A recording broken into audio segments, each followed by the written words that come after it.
Hello, my old school soul food family. Chef Jeffrey back with another video. All right, y'all. We still in the middle of the almost getting close to Thanksgiving. I don't know when this video coming out, y'all, but we still getting close because it's gonna be out before Thanksgiving. So I'm gonna do one of my favorites, one of my most popular ones, candied yams, glazed sweet potatoes, however you want to say it. But I think I'm gonna put me some more. Something we used to do at my job. Put some marshmallows on here. What y'all think? We're gonna marshmallow it up. Maybe what I'm gonna do, y'all, I'm gonna put half marshmallows and leave it half unglazed. That's what I'm gonna do. But I like little marshmallows on my sweet potatoes. I candy yam. Okay, y'all. This is very simple what I got here. I always already baked and peel my sweet potatoes. I got that on out the way. I say this, I have to say it every time. Do not boil your sweet potatoes. Do not boil them. Do not boil them. Something every chef knows this.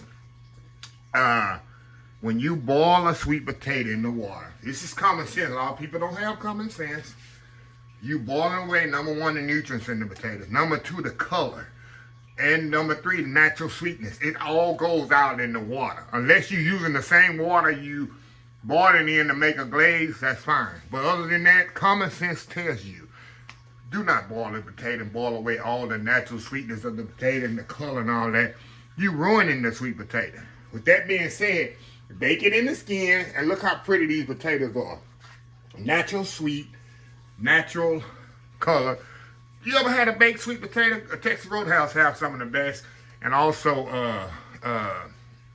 was it Babin Seafood Company? Have awesome baked sweet potatoes. They don't come out with, oh, you got boiled sweet potatoes on the menu. Why? Because the better potato is baked. It's baked in the skin and sweetness. So that's what I do my sweet potatoes. You'll thank me later. I got some brown sugar here. We're going to make a glaze out of brown sugar, butter, cinnamon, and nutmeg. And here is the secret ingredient. I've been told y'all 2 months ago to get butterscotch. Butterscotch. This is going to make every year after I do that, people have never seen it and they do it. They email me, send me messages, leave me voicemail. They're not going to eat sweet potatoes any other way. It's a game changer. Something I come up with about 20 years ago. I need something to even take sweet potatoes to the next level without overpowering it and being like, what is this? You can't taste the butterscotch. It's not going to be like, oh, this is butterscotch in there. It's going to take these sweet potatoes and it's going to enhance it and take it to the next level. It took me years to come up with something else to take it. Brown sugar wasn't doing it. I said, need something to make it to the next level. I tried corn oil. I even tried hot fudge, y'all. That was a disaster. And I say butterscotch. I say butterscotch is very neutral. It's not overpowering. And it has a nice color, and that's what did it. I use butterscotch in my sweet potatoes. So what we're gonna do, we're gonna melt all this together. Make this sauce, y'all. It's so easy. So easy. You're gonna dump everything in the pot. The butter, the brown sugar, butterscotch, of course. Put that in there and turn this on. And we're going to melt all this together. All we're going to do is melt it, not boil it, nothing like that. We're just going to melt all this stuff together. Just make sure you get all that out of there. I'm going to put cinnamon. We got to have my cinnamon in there. If you don't like cinnamon, it's on you. I like a little bit extra cinnamon. Nutmeg.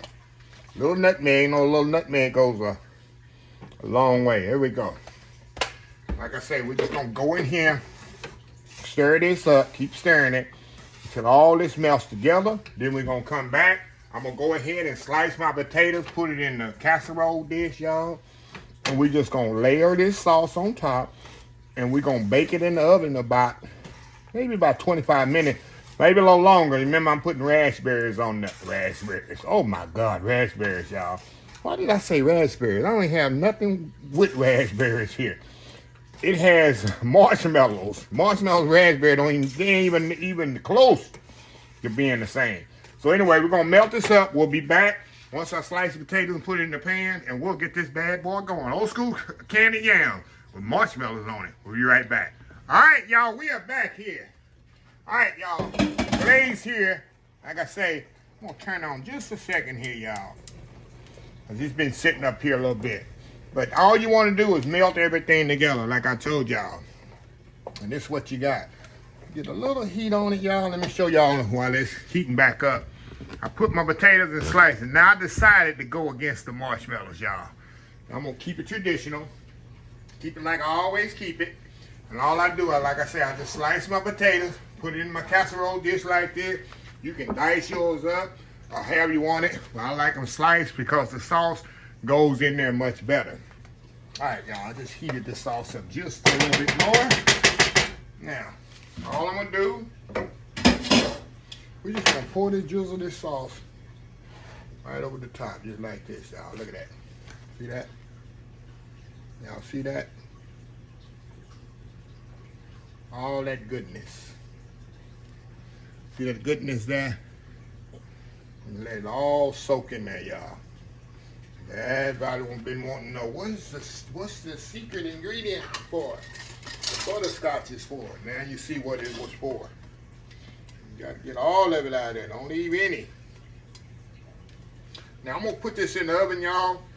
Bake it for about 15, maybe about 20, 25 minutes. Get a nice good bubble on it.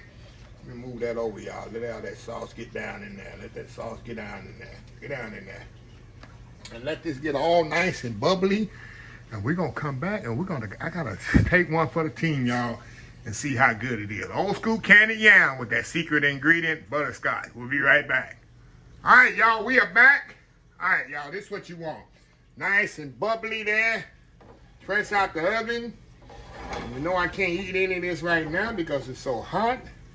But man, oh man, this is the easiest, simplest way to make candied yams, y'all. Like I tell you, make your glaze, bake your sweet potatoes.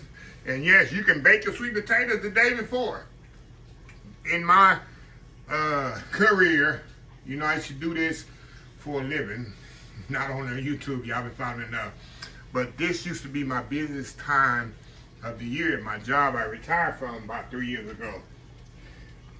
I used to have to make, I think it was 50 cases, and each case was 50 pounds. We went through 50 cases of this stuff, y'all, in the whole month of November. For the to-go orders, the pickup orders, and then the buffet candy yam. They absolutely love it. And then, of course, I used to order, we used to go through 25, 30 pounds of butter and cases of butterscotch and brown sugar. I think we went through 25 pounds of brown sugar for the glaze. Yeah, they loved it, y'all. So this is the kind of the dumbed down version of it. But they loved it. Been doing it for years, and I told y'all, it's a game changer, and it's so simple. You bake the potatoes in the skin. That's the key. Bake your potatoes in the skin. So anyway, I'm going to let this cool. We're going to come back, and y'all know I got to sample it. I'm going to make that world famous YouTube thumbnail, and we're going to sample it. We'll be right back. Old school glazed candy yam. We'll be right back. All right, y'all, we are back. Like I told y'all, if you want to put the marshmallows on there, by all means, you can bake it with marshmallows. But y'all, I just want to eat them the regular way, y'all. Like I said, if it ain't broke, what did it say? If it ain't broke, don't fix it. If it ain't broke, don't fix it. Look at this here. Look at that. Some of that on the plate with some greens and mashed potatoes. Eat mashed potatoes, yeah. Greens, mashed potatoes, sweet potatoes. Ain't no wrong with having 2 potatoes. Collard green. Get you some mustard greens, mac and cheese, a gratin potato, sweet potato, mashed potatoes, turkey and dressing. Put it all on the plate. It's Thanksgiving, right? We're going to have it all to eat. So anyway, y'all. Anyway, here. See how tender the potato is, y'all. All right. I'm trying not to be too gluttonous. Trying not to be too gluttonous, y'all. I'm trying to keep it fancy. Keep it classy. Look at that, y'all. Look at that. Focus. Come on. Going in. Going in. Oh, wow. That just melts in your mouth, y'all. It literally melts in your mouth. Oh, that piece that fell off. Another piece right here. Look at that. Look at that. Going in. Wow. And y'all, like I was telling y'all, you can bake your sweet potatoes a day ahead. Go ahead and peel them. And if you want Thanksgiving morning, put them in the oven, slice them, put them in the pan, throw that glaze on there, and bake them in the oven. You can do that. You don't have to put them. You can do that right at the last minute. Because everything's cooked. You just bringing it up to temperature and making it bubble. Yeah. So that's one less thing you got to worry about. So anyway, y'all, let me close the video out. If you like the video, please share, please comment, please subscribe. Please follow my other social media accounts. Facebook, YouTube, Instagram, Twitter, Twitch TV, Pinterest, TikTok, oldschoolsoulfood.com. Remember the hashtag 2024? Stop wishing, start doing. Old School Soul Food. Until next time, have a blessed Old School Soul Food day. And I will see y'all in the next video. Y'all have a happy, blessed Thanksgiving. Love y'all.